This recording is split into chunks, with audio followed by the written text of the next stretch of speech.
आज संपूर्ण माझ्या शेतामध्ये मी स्वतः सकाळपासून आतापर्यंत या ठिकाणी नांगरणी केली। या ठिकाणी मोठ्या प्रमाणात पूर्ण शेत तयार करून आम्ही ठेवत आहे दरवर्षीप्रमाणे। पण निसर्गाची साथ यावेळेस मिळत नाहीये। कुठे ना कुठे पाऊस उशिरा येत असल्यामुळे राज्याचे मुख्यमंत्री देवेंद्र फडणवीस साहेबांनी सांगितलं की कोणी शेतकऱ्यांनी पेरणी करायची घाई करू नये। आपल्या शेतामध्ये नांगरणी वगैरे करून पूर्ण शेत तयार करून ठेवा। पण जिथपर्यंत महाराष्ट्र सरकारच्या वतीने आवाहन केलं जाणार नाही की पेरणी करा, तिथपर्यंत कोणी पेरणी करू नये। कारण निसर्गाची साथ ही जरुरी आहे। दुबार पेरणीची वेळ आली नाही पाहिजे।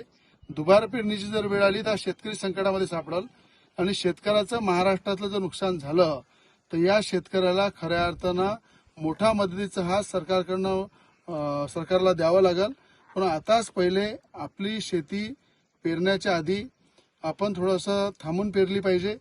थांबून आपलं बी बियाणं शेतामध्ये टाकलं पाहिजे। कारण की आज जर आपण घाईनं पेरलं आणि पाऊस जर आला नाही 20-25 दिवस तर पूर्ण दुबार पेरणीची वेळ येणार आहे। म्हणून शेतीवर पूर्ण मशागत करून शेतीची तयारी करून ठेवा।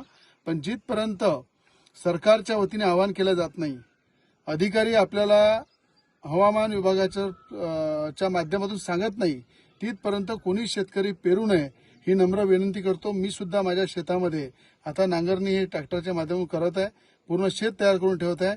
पण जिथपर्यंत हवामान खात्याचं आणि अधिकाऱ्यांच्या माध्यमातून राज्य सरकारच्या माध्यमातून जिथपर्यंत आवाहन केलं जाणार नाही तिथपर्यंत मी स्वतः पेरणी करणार नाहीये।